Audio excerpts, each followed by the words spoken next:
I use the nutrition facts label? Each part of the nutrition facts label can help you make informed food decisions about how to choose a healthy diet. At the top of the label, you will find the number of servings in the package and the serving size. The number of servings is important because if you eat 2 servings instead of 1, you have consumed double the calories, sodium, added sugars, and other nutrients listed for each serving.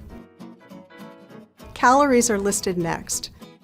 We need to balance the number of calories we eat and drink with the number of calories our body uses to maintain a particular weight, and consume fewer calories to lose weight. Nutrients are listed next. To support your personal dietary needs, more often choose foods that contain more of the nutrients you want to get more of, and less of the nutrients you may want to limit, such as saturated fat, sodium, and added sugars. Visit our website for more information on how to use the nutrition facts label.